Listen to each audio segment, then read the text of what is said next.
Kisah Uwais Al-Qarni, pemuda yang terkenal di langit. Kisah ini bercerita tentang seorang pemuda bernama Uwais Al-Qarni yang hidup pada zaman Nabi Muhammad SAW. Nama Al-Qarni yang disematkan padanya memiliki arti yang dalam bahasa Arab, penghuni langit. Melalui kisah ini kita akan mengetahui siapakah sosok Uwais yang namanya sangat terkenal sampai ke langit. Ternyata hal ini terjadi karena ketaatan Uwais kepada ibunya. Uwais adalah seorang pemuda yang berasal dari negeri Yaman. Sejak lahir, ia memiliki penyakit sopak, timbul bercak-bercak putih di seluruh badan.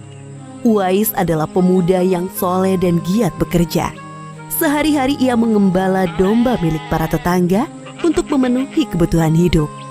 Uwais tinggal berdua dengan ibunya yang lumpuh dan buta. Walaupun hidup miskin, Uwais selalu bersyukur dan sangat menyayangi ibunya. Ia selalu berusaha memenuhi segala permintaan sang ibu. Uwais anakku, kemarilah sebentar nak. Baik ibu, apakah ada yang engkau butuhkan? Anakku sayang, mungkin hidup ibu sudah tak akan lama lagi. Ada satu keinginan ibu yang ingin sekali terwujud. Jangan berkata seperti itu ibu. Katakan padaku, apa permintaan ibu itu? Sebelum saat itu tiba, ibu ingin melaksanakan haji. Mendengar perkataan ibunya, Uwais hanya termenung sambil berpikir. Aku sangat ingin mewujudkan permintaan ibu. Mohon ibu bersabar sampai saat itu tiba.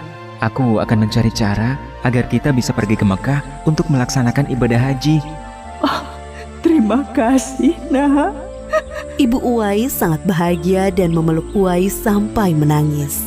Ya Allah, bagaimana cara hamba membawa ibu hamba yang lumpuh dan buta untuk pergi ke Mekah? Sedangkan jarak dari Yaman ke Mekah sangat jauh, melewati padang pasir yang tandus. Biasanya orang-orang pergi ke sana menggunakan unta. Seekor domba pun aku tidak punya, apalagi unta. Uwais terus berpikir dan akhirnya menemukan suatu ide. Keesokan harinya, Uwais menemui pemilik domba dan membeli 1 ekor domba untuk dipelihara. Namun uangnya hanya cukup untuk membeli 1 ekor anak domba yang kecil. Setiap hari Uwais menggendong anak domba itu naik turun bukit. Orang-orang yang lewat tertawa melihat tingkah Uwais. Hei, coba lihat Uwais itu. Apa yang dilakukannya dengan anak domba itu? Dasar orang aneh.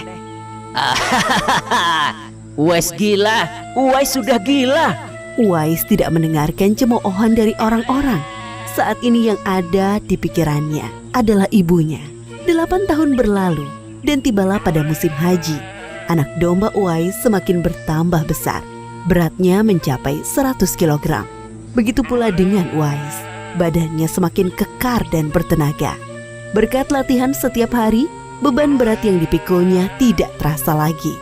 Sekarang semua orang tahu bahwa apa yang dilakukan Uwais adalah bentuk pengorbanannya kepada sang ibu. Uwais menggendong ibunya sambil berjalan kaki dari Yaman menuju Mekah. Subhanallah, alangkah besar cinta Uwais kepada ibunya itu. Sesampai di Mekah, Uwais tetap menggendong ibunya untuk bertawaf di Ka'bah. Di hadapan Ka'bah, ibu dan anak itu berdoa. Ya Allah, ampunilah semua dosa ibuku.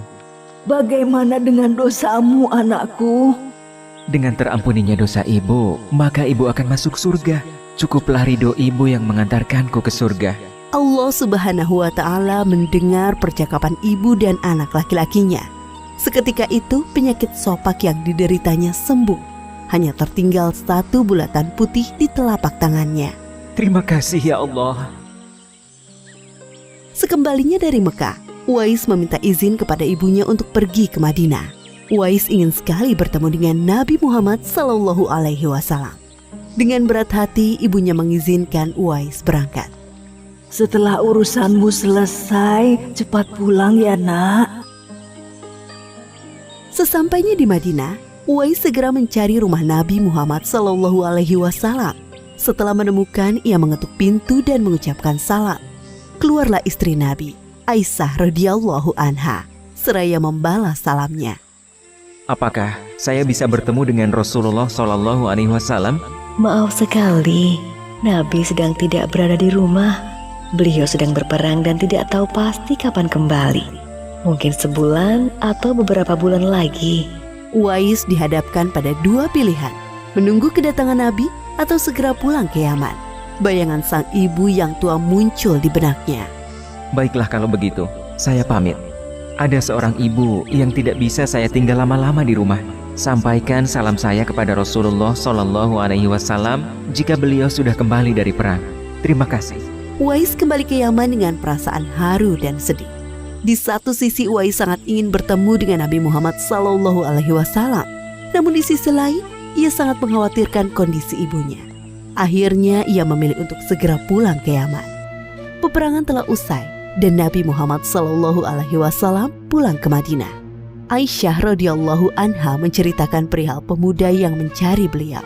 Nabi mengatakan bahwa Uwais adalah pemuda yang sangat taat kepada ibunya. Karena ketaatan kepada ibunya itu, nama Uwais sangat terkenal di kalangan penduduk langit. Seperti yang tersebut dalam hadis Sahih Muslim Syarah An-Nawawi nomor 2542, dikatakan bahwa sebaik-baiknya tabi'in adalah Uwais Al-Qarni. Saat Nabi Muhammad SAW berbincang-bincang dengan Umar bin Khattab dan Ali bin Abi Thalib, beliau menceritakan tentang sosok Uwais. Apabila kalian bertemu dengan Uwais, mintalah doa dan istighfar kepadanya. Dia adalah penghuni langit. Perhatikan di telapak tangannya ada tanda berwarna putih. Dulu sejak lahir ia menderita penyakit sopak. Namun atas kesalehan dan ketaatan kepada ibunya, Allah Subhanahu wa Ta'ala menyembuhkan penyakitnya. Sampai pada akhir kematian Uwais, terjadi hal yang menggemparkan. Banyak sekali orang yang hadir mengurus pemakamannya. Orang-orang itu adalah penduduk langit yang dikirim oleh Allah Subhanahu wa Ta'ala. Subhanallah, Maha Suci Allah, sungguh mulia sosok Uwais ini. Demikianlah kisah Uwais Al-Qarni, pemuda yang namanya terkenal di langit.